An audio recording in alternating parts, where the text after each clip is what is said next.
hashtag si tukang cerita. Oke, di video yang ketiga ini topiknya bagaimana rasanya setelah menikah.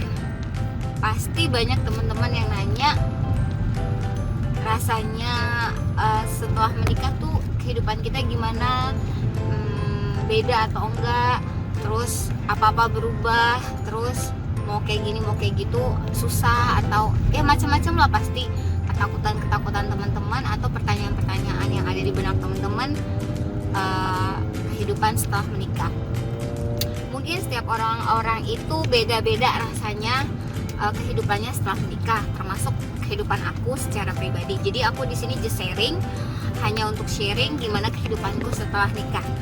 Setelah aku menikah, sebelumnya kan aku menikah itu kemarin bulan Juni tanggal 6 2020, harusnya sih Maret waktu itu, tapi karena ada pandemi sempat tertunda selama ya dari Maret ke Juni, teman-teman bisa hitung sendiri ya, Maret, April, Mei, Juni, ya sekitar 4 bulan. Nah, rasanya setelah menikah itu nano-nano, manis, asam, asin, ramai rasanya. Nah, itu rasanya setelah aku nikah, rasanya tuh semua campur aduk. Yang pertama manisnya nikah itu, kalau kita lagi sedih, kalau kita lagi galau, kalau kita lagi pengen cerita, ada sosok orang yang di samping kita yang buat kasih support, untuk kasih semangat, bersedia pundaknya diberikan untuk kita bersender. Karena ya itu yang aku bilang, jadi enaknya ada temen sekarang, jadi mau ngapa-ngapain enak. Itu dari manisnya ya. Terus udah gitu kemana-mana berdua gitu. Kalau dulu kan kemana-mana kalau kita masih temen doang rasanya gak enak ya, kalau kemana-mana tuh berdua sama cowok kesannya gimana gitu. Nah sekarang apa-apa berdua gitu. Kalau mau memutuskan sesuatu enak, ada orang yang bisa diajak sharing, atau kita bisa minta pendapat dia gitu. Sekalipun kadang-kadang pendapatnya suka beda sih, cuman jadi kayak belajar untuk memutuskan sesuatu dari pendapat orang lain gitu. Nah terus enaknya lagi nih manisnya, ada yang ngelindungin kita. Aku sih ngerasa terlindungi sama suami aku, berhubung selama ini kan aku, ya bukan aku sih yang bilang, aku mungkin terlalu mandiri ya. Jadi aku ngerasa sebenarnya dulu apa-apa bisa sendiri, tapi sekarang aku harus turunin sedikit kemandirian aku, karena sekarang ada suami aku yang bertugas melindungi aku. Nah, abis manis, asam itu kan ibarat kata kecut-kecut gimana gitu kan. Kalau kita makan lemon terus rasanya kayak gitu kan. Nah, asamnya itu berarti dari yang gak enaknya tapi ada enaknya gitu.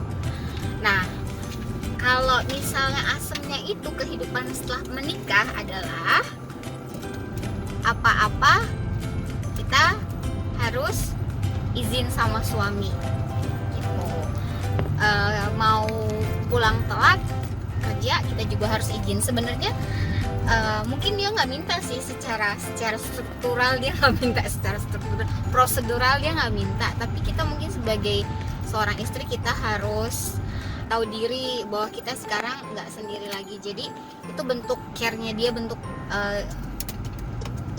bukan support, bentuk dia ngejaga kita, karena kan amanah juga kan setelah dia nikahin kita, orang tua kita nitipin kita sama suami kita. Jadi itu si asamnya kayak kadang-kadang mau pergi kemana-mana, tapi belum pernah sih aku pergi setelah nikah tuh sendiri, jarang banget, kecuali kalau ke rumah orang tua sendiri, itu juga izin gitu.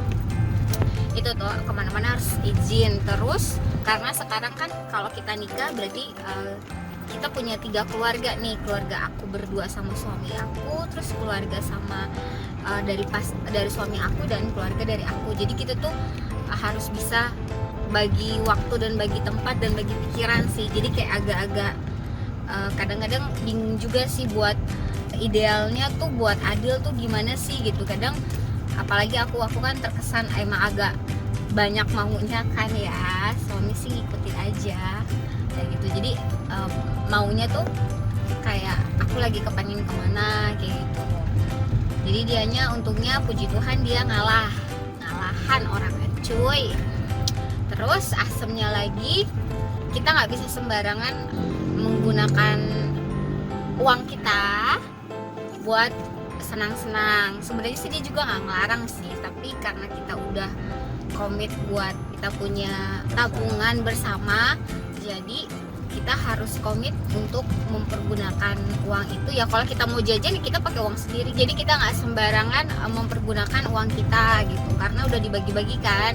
Ada tabungan bersama, ada untuk rumah, ada untuk macam-macam lah gitu. Itu tuh yang asemnya gitu. Asam bukan berarti nggak suka ya, tapi yang agak-agak kecut aja gitu sih.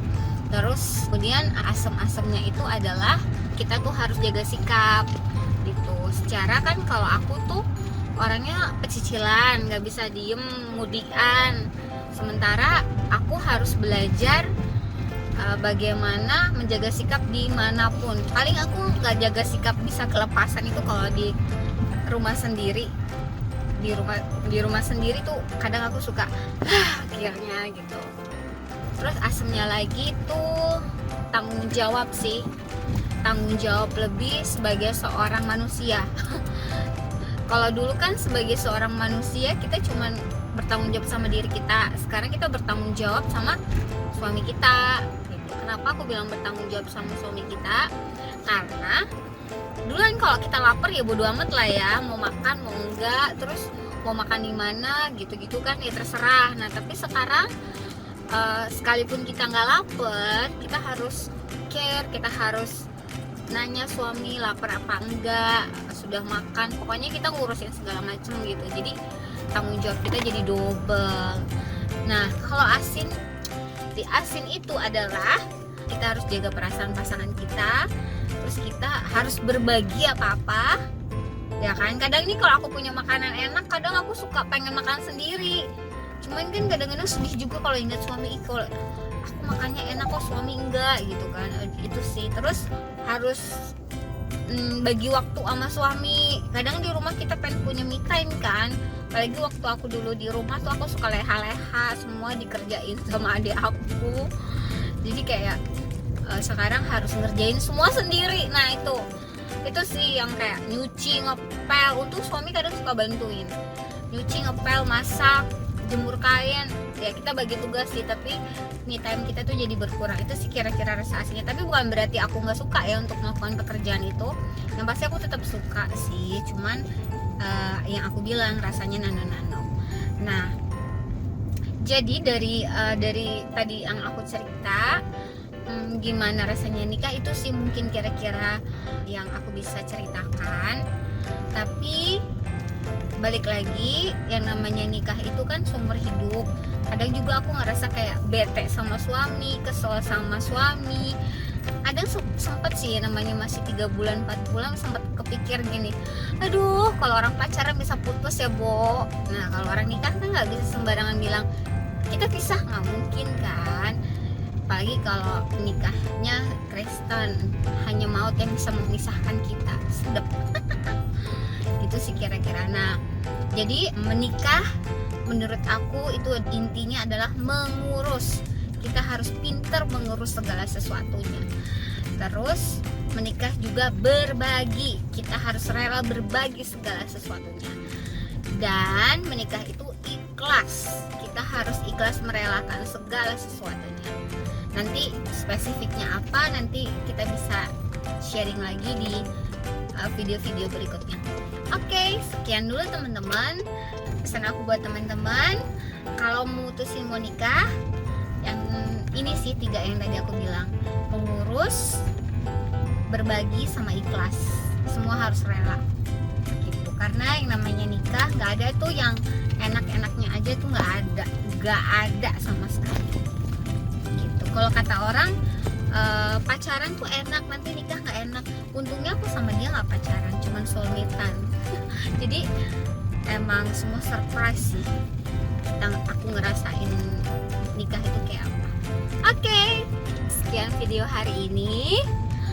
Semoga videonya bermanfaat untuk teman-teman, dan selamat bertumbuh di dalam Tuhan. Bye.